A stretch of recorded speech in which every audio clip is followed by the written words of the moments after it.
I'm Louis Maroney, and this is Constraints the Podcast from Hi-Fi Handiwork, a 20-episode series. Each episode is a chat with a guest from a creative industry about a project obstacle they've experienced, viewed through the lens of project management's three constraints of scope, time, and budget. Further insights and commentary can be found in the show notes. We hope you enjoy the program.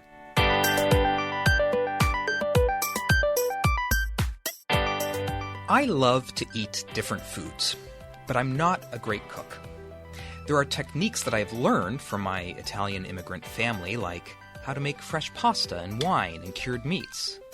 I'm really good at following recipes, and I know when something needs a little seasoning. But what I don't have that makes me not a great cook is my general lack of adventure. In fact, if I was every chef in the world, there would never be a new, unthought-of fusion restaurant or any innovative takes on old classics, and certainly no fantastical combinations of flavors and textures no one had ever considered before. That is what I think great cooking is. That sense of adventure coupled with a keen sense and an understanding of how flavors and textures go together. And if a creative industry's product is its creativity, then I'm tempted to say that cooking may represent the quintessential creative industry. Well, maybe tied with politics. Cooking is a constant experiment of the new, and even when you are serving multiple plates of the same meal, no two dishes are the same. And let's not forget food's intimate connection with our very existence, making every meal a unique satiation of a hunger that would literally kill us if we ignored it. Well, today's guest has created a unique culinary fusion. He has combined an overlooked bounty in our cities with that foundational satisfaction that food gives us of feeding our hunger. He is a gourmet chef with a long list of adventures. He believes cooking is about making a positive impact and is the founder and tireless driving force behind Feed It Forward, a program that collects and gives new life to perfectly good food that would otherwise be sent to a landfill. Feed It Forward operates a pay-what-you-can grocery store and provides gourmet meals for people with food insecurity. For today's guest, cooking is a description of his art, and his vision is a sustainable and inclusive food system. At the risk of wasting perfectly good time, why don't I just introduce him now? So, Jagger Gordon, welcome to Constraints. Well, I really appreciate having this platform to discuss my culinary arts and my passion to be a culinary artist, as you would say. Excellent. Well, as I usually do, I'm going to throw it to you. You have, I think, some sort of project obstacle that you've sort of thought of and you've come to the table with. Yeah, I'm addressing food insecurities across our country and let alone the world. I've noticed that I've made it my life mission to help others that are in need as I was as a child. Living to my younger years, I was always fond of the family orientation that I didn't have, being brought up by a single mother who was never around. And noticing how vague my fridge was, I always relied on a neighbor or a best friend that lived in the community, and I would go over there and have that family orientation and rifle through their cupboards to notice that they had 5 boxes of cereal and the choice of even watching a color TV. So for cartoons in the morning, it was a big thing, waiting for my friend to wake up and having a great breakfast and knowing that my day and there's a family above me still sleeping, that kind of gave me my warmth. So you have deep roots in your relationship with food. Food and I are one. Wowee. Yeah, and that's the best connection I can share with every single person in this world, because we always have to eat. And if I can tantalize your taste buds and continuously, bring that amuse-bouche, that's what my drive is. Because for me, again, getting back to it, no child should go to bed hungry or wake up without food. So through this mission, I created a Feed It Forward, Feed It Forward's nonprofit here in Canada. And through that culinary, well, let me just bring it back a little bit. Mm-hmm. I went through a lot of different careers, and putting ego aside, I decided to challenge myself into the unknown destiny of what my grandmother would always show me, is how to bring food to the table and bring that warm feeling of family, or breaking bread, as you would say. So I, as a single father, raising my daughter at a young age, I noticed that some of her friends were food insecure. And I wanted to make a difference because I felt that touched my home, that touched my heart. And my daughter shouldn't see that because she would always willingly offer food to her friends, especially at lunch times, before she would eat. So that took to my heart. I went to culinary school. And then I started noticing all the food wastage that was coming from every little department, especially in my school. And I was being a little social justice there. I was just saying, what are we doing with this? I mean, a lot of it went into a pot for, stock or whatever it be, but there was so much more going to waste. And why? Like, what are the... Because, that's a really good question. Why? A lot of people are complacent. They just don't care because, A, it's either not their money, or 2, they don't see the end result where that food goes. They just think it's just, an everyday normality to... So is practically, is it like I have a celery. I don't know, I had celery in my mind. So I have a big piece of celery. I cut, a huge chunk off the butt rather than sort of take off the inedible piece. Yeah. And I just sort of throw that to the side. Perfectly good celery. Absolutely. Is that an example? That's a great example. The blemish parts of things that we don't tend to want to either purchase or to utilize, well, it still has its flavor impact. Yes, of course, if it's gone amiss where you cannot digest it or you do not want to eat it, that's fine. But I'm the hooligan around the world that's been educating people to how to save that butt end of the celery or the tips and to put it into a soup, stew, or chili. Or just put it in a bag and freeze it and save it for that day that you might need it, because it also can be blended up and put into an incredible smoothie. So when you say that guy around the world, what does that mean? Right. So I started in our own backyards here in Canada, and in every food sector from farming, logistics, warehousing, restaurateur, grocery store, catering, anything that has food moving around into it, I put my name on it to show what we can utilize when it comes down to its end results of its food, making sure it does not end up in the landfill. Okay, so your ultimate project here is to save food, really. Yeah. Give food a second chance. Give food a second chance. Okay, so now that sounds it sounds like it should be easy. It sounds like it should be, well, let's change our policies here in the kitchen and use every little bit. Let's spread the word, and people are naturally going to start to put aside food that otherwise would have been thrown out. Is it easy? Well, putting it into practice and training and educating people, this is the message. I mean, here we have what's called the Good Samaritan's Act 94, which people don't know about. And everyone's worried about if we donate food or if we give food away, we can get sued or we can get people sick and we're going to be liable for it. Right. Well, that's not it. What it is if the food's in still good standing here in Canada, especially in Ontario, where if you donate it knowing it's well-being, like it's going to go to the right hand, there's no liability. It's a statement that's on paper by the government saying that if I give you food and I know it's in good standing, there is no liability.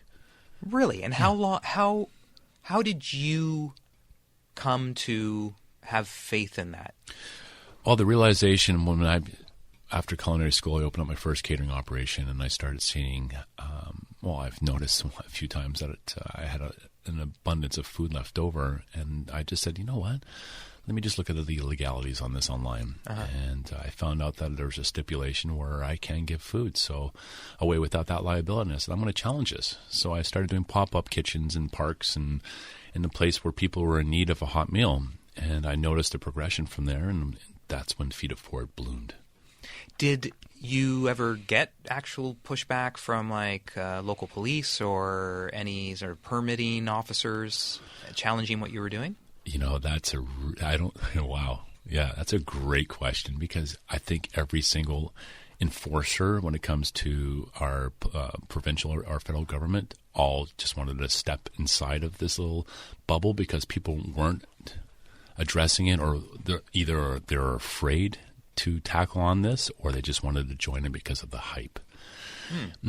But the beautiful part is no one really challenged it. But now the bigger corporations, of course, because they had their umbrellas of their insurance companies saying you cannot do this. And this is where I put either the T-shirt on through the back doors just to monitor how much food was going to waste into their green bins and how much they were throwing out, and just do that little investigation aspect to it. Or then once I had all that intel, I would go into the front doors wearing a suit and address them being socially responsible and holding them as a social justice aspect, saying this is time for you to make a change and this is how we can do it.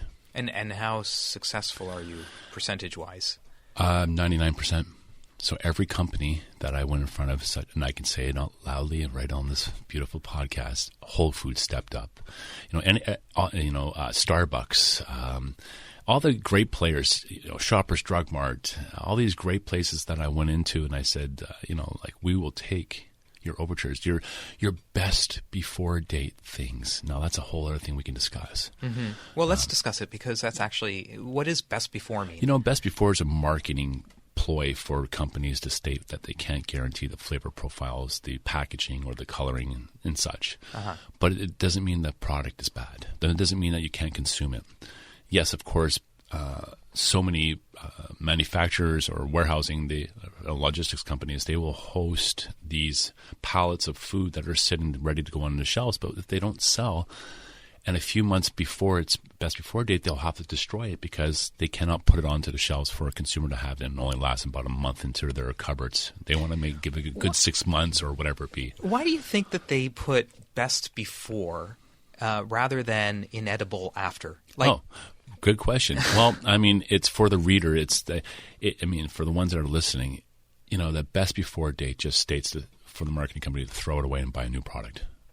Right, so it's like in encouraging turnover. Absolutely. It's fresh when you buy it from us at this time. Right. And when it's at that time, it's not throw it away. Okay, so a lot of things specifically about regulation is coming into my mind as we're talking. There's just two things, and I want to spit them out before I forget them, and you can jump on whichever one you want once I'm done. But first of all, maybe I've already forgotten one. One, in a restaurant setting, which I have limited experience in, but my awareness of a restaurant setting, there are very strict regulations. Everyone always looks for that sign on the window of the restaurant with the green pass sign, and everyone's very hesitant if it's like a yellow, and that's because there's so many food handling regulations within the context of a restaurant and in the kitchen. So that's the one thing that I'm curious about in the context of sort of the Good Samaritan and giving away food. And the other thing I'm wondering is, and maybe not that important, but how liability-wise, I guess. I buy a tub of yogurt. It says best before December 32, which doesn't exist, December 16th. And I eat it, I guess, any time after December 16th that I eat it. If I get sick because I've waited too long, I guess the liability's on me. So that I guess is forget that question, Lewis. No. Okay. That question's what we're going to talk about. All right. Okay. Great. Let's do it. We can go back to the old school. You taste, sniff, right? If it smells foul, if it looks foul, then you know that you're not going to be. No, let's look at cheese. Let's look at yogurt. If you scrape off the top of it, everything underneath it's still good. It's just that cap that sealed it in that's going amiss. Uh-huh. When it comes to yogurt, even saying, it's a fermentation, right? To make that yogurt, that's the process of it. So what I've done is to showcase this conversation to many companies of their products. I will host it for years and for a time being, for a minute or so, to show how long it actually survives its date. And I'll give you an example. Starbucks back in 2016 indicated to me, we heard about your incredible programs with your first pay what you can free restaurant. It's marvelous. Wouldn't you like to offer coffee to everybody? And I says, well, of course. And he goes, well, we have I think 42,000 pounds of an Ethiopian Christmas blend sitting in Iowa. We can ship it up to you, providing that you give it away to people. And I said, wow, this is amazing. So sure enough, that's how that program started with Starbucks. And I have held one of those bags up. I still have a few of those bags still on my shelf. Each year I crack it open. Now they're vacuum sealed, so they hold their freshness. But after about 2-3 years after its optimal freshness date, not expired, optimal freshness date, the best before date, the bean still has its oils in it, and we're able to still brew it, and it tastes delicious. So I'm imagining then if they're able to offer you all of that coffee at that time, previous to that time, that volume and multiples of that volume would just be destroyed. As everything else in the food industry. This is a lot to navigate. So let's go back now. Your project was I can't let food go to waste. That's right. And there's lots of people that need it, so let's pass it on. Right. So in some respects, I'm amazed that you can get enough food to actually operate something like this. And then on the other side of it, I'm like, how are you not just drowning in do you get to a point where you have so much food that is available to distribute that it actually starts going bad? Yes. So this is where the obstacles are. A lot of our places that offer free food to those that are in need are relished with products that are supplemented and given of the best products because they're purchased through their NGOs or whatever, however funding they have. And I'll just give a little context to where I come from. We're at 7.9 million meals through Feed It Forward, and I've done this through 2,900 volunteers on my team. And we have absolutely no funding. So the logistics, the warehousing, the fleet of vehicles, the grocery stores, the restaurants, all this is all maintained in its integrity by volunteers. So having that challenge, I've noticed that there's copious amounts of food still just piling up. And a lot of these agencies that I assist with my pre-made food or whatever it be, when I have products that need to be shipped out to them, they will not want to receive anything that's past its best before date. Because what they said, the marginalized people, they don't want to be able to offer products to people and say that they are different because they're getting something that's expired, would be the term. So as a receiving end, as a client, I'm seeing something, well, look at me, I'm not worth something that's on the shelf, but I'm getting something that's past its date. So that stigma has been sitting into everyone's little head. So I'm that little hooligan that's been rattling those cages by saying it's still good. So rather than challenging and trying to educate the ones that are complacent because they don't want to change because they're well oiled. It's all about money. Like that coffee. Yeah, right? So what I do is I just take that food and I put it and I create meals with it. And in a platform where, in bulk where I can distribute it out and there's no question about it. The products that I put into it, because the Good Samaritans Act, I know what it was. I put it in there, and this is how long it's going to be good from here on in. So the extension of that life of the food has now gone to 3 to 6 months. You called the best before date sort of a marketing piece. Mm-hmm. Everybody puts a best before on. Is there any requirement to actually have some sort of date on your food when you sell it to a grocery store? Right. So, yeah, you know what? There are guidelines that you could follow, right? I mean, everyone should follow a certain mandate when it comes to food and its products. But there is no law. There is no placement to say that this has to be done. But I do believe that there's guidelines that have to be followed for sure for the consumer and for our health board. I kind of feel like I'd rather, now that you're talking about all of this, I'd rather on my yogurt have just a little label to say, hey, if you start seeing sort of green around the edges, scrape that off. The rest of the yogurt's still good. Mm-hmm. It's not until X happens that you should discard of this product. Well, by the time something green happens, that means it's been airborne, like it's been sitting outside of its temperature. Now, if you had yogurt in the fridge and you have had it expire, let's just say expired, 3 or 4 months after, it's still good. I've challenged that too. I have yogurts that I've created a platform in my fridge system where the dates are on it, and I'm at 3 months and I'm still enjoying plain yogurt and loving it. Now, the only thing that could change if it's not full of sodium or sugar is the fruit bases that will be put into that yogurt. Right. But that culture, that yogurt will just maintain its integrity. So yes. So much food. Let's get back to the protein aspects of things too. Proteins are something we can't really mess around with. Right. And the biggest obstacle when it comes down to child and baby food. That's one thing I will not mess with, because babies don't have a voice. And we don't know. So what happens when it comes into the vitamins and the nutrients of things, sometimes they do deplete after its time. And that's where the best before date comes in for that. Right. And so I will not redistribute out. I will donate to those that don't have the chance to get formula, but I will not really push the children's or the baby formulas out there. Right. So you're now I'm just going to check again. Oh, I should be wearing my glasses. We both should be. Your vision of a sustainable and inclusive food system.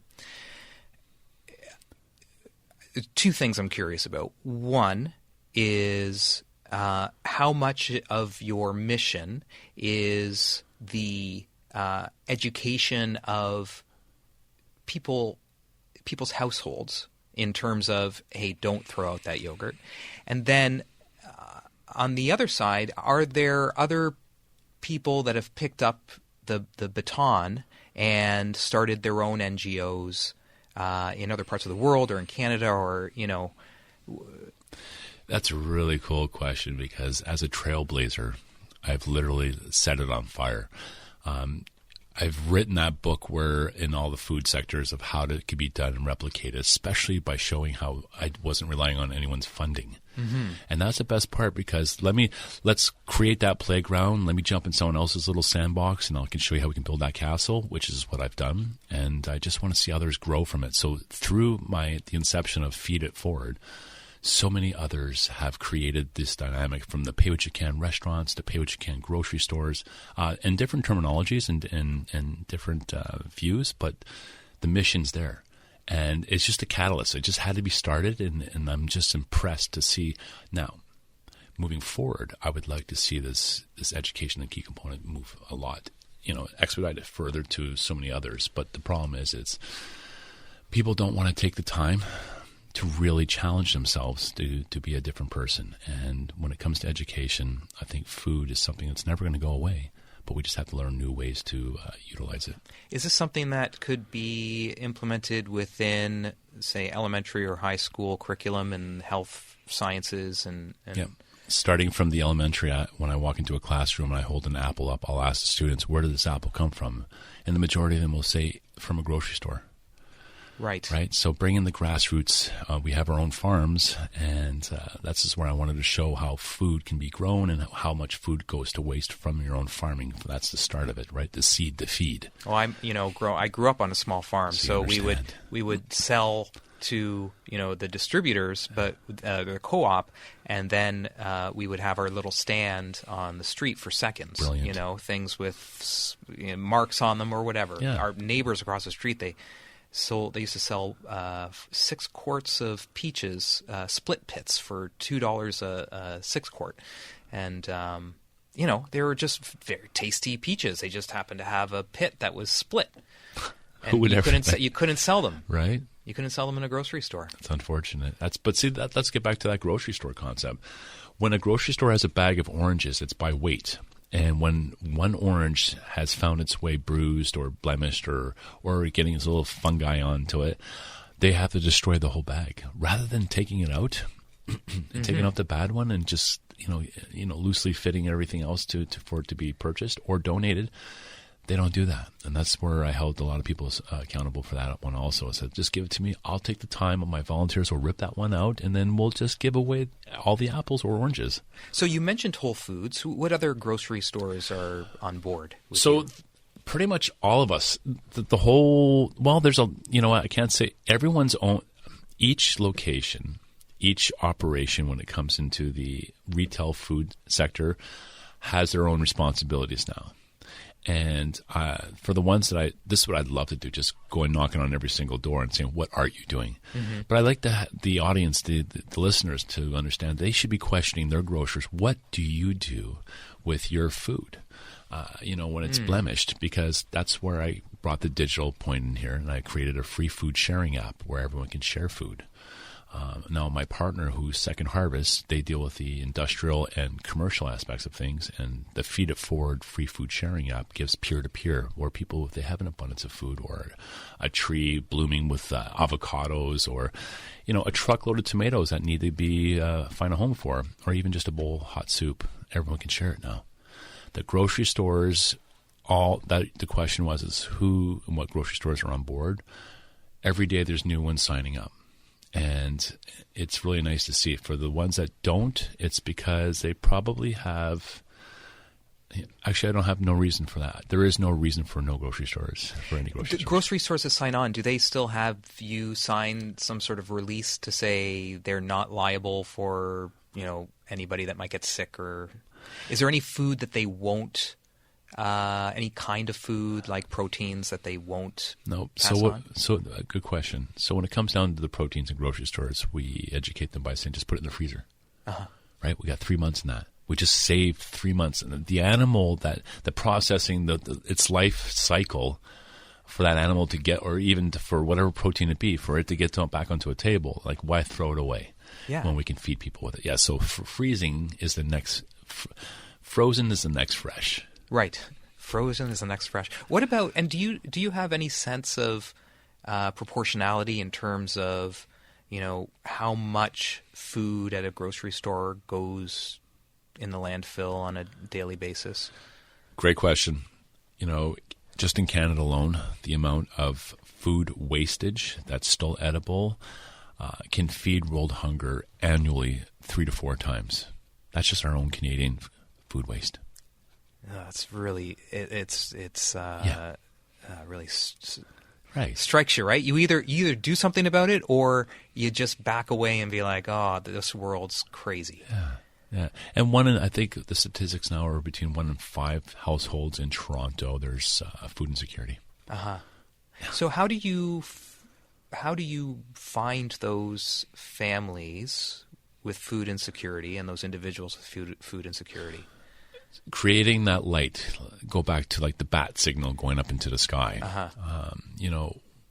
It's actually, I'll use another analogy. It's like Field of Dreams with Kevin Costner. If you build it, they will come. So I've built these points where people can come. So where I offer digitally where people can know where free food's at. Stationary, which is like the grocery store, there's always free food available. Through the restaurants, especially like my restaurant called My House in the Junction. When you dine in my beautiful restaurant, which is a molecular gastronomic restaurant with an incredible setting. But when you sit there and you dine, you're actually feeding other people because the proceeds from that dish that you've chosen off my menu are actually feeding those in need. So there's all these little beacons where I have its place where people can actually help others. Now, free food should always be available, and the only way that's going to happen is if people, if they share, if they care. And even those experiential meals, are those supplemented with saved food? From my kitchen as a zero-waste facility. So as a molecular kitchen, I only deal with sous vide and induction, which means, well, there's a terminology and process to all that. But what it means is nothing goes to waste in my kitchen, because if I have the byproducts, it's going either to a soup, stew, and chili, and then that's going to be redonated into my Feed It Forward program. Oh, wow. As well as my kitchen. I mean, this is where I'm going to... So I have a catering... We have a catering operation that feeds thousands of people a day, and it's through film and television. It's called Blazing Kitchen, and we've turned the facility into a zero-waste aspect. So any food that's still edible goes back into meals, and we feed those that are in need. And this is the big process. So taking anything with food from the grocery store, from the farming, like as I said, to the kitchens, I'm showing how we can help people with it, let alone not even helping people, but helping our own soul.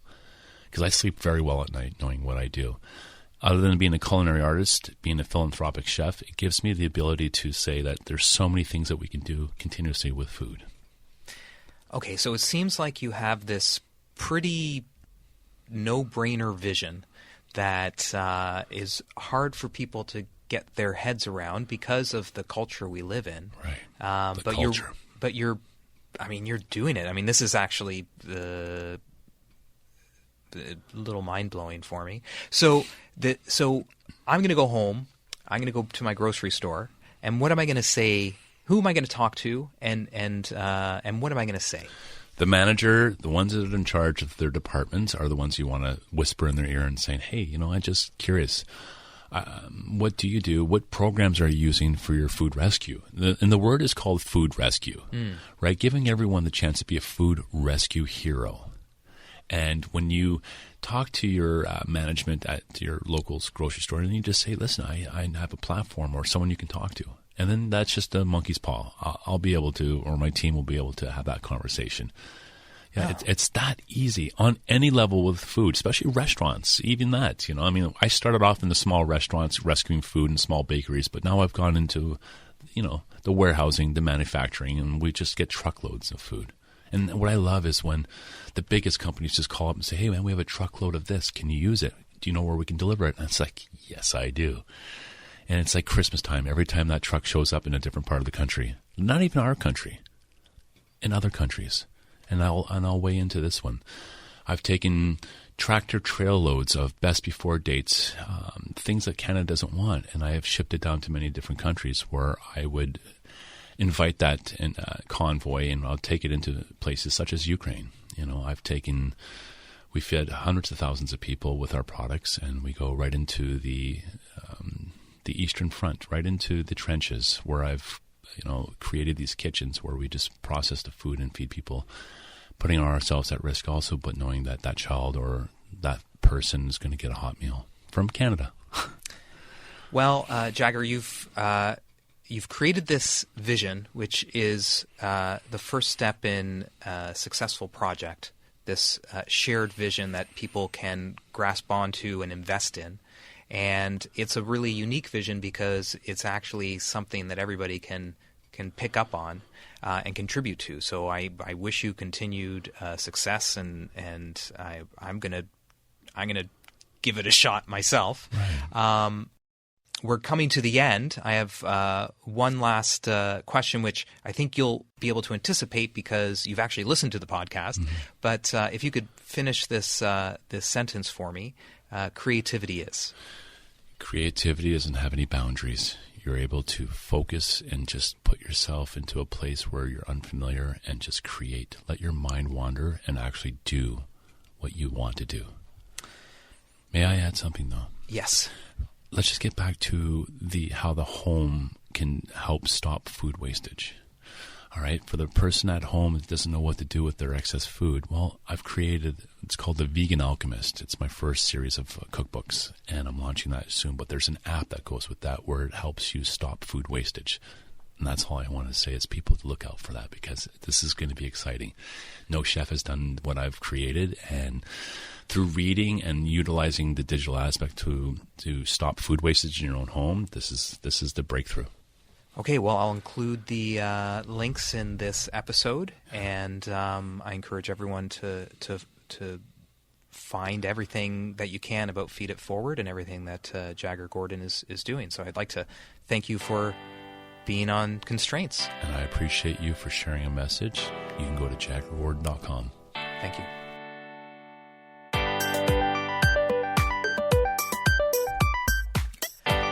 Constraints the podcast receives resource support from the Alan Slate Radio Institute at Toronto Metropolitan University and is co-produced by Louis Moroney and Mihir Kore. Please subscribe wherever you listen to your podcasts to automatically be notified when a new episode is posted. Also, follow us on Instagram at Constraints_podcast. Constraints the podcast is brought to you by Hi-Fi Handiwork. Sound advice.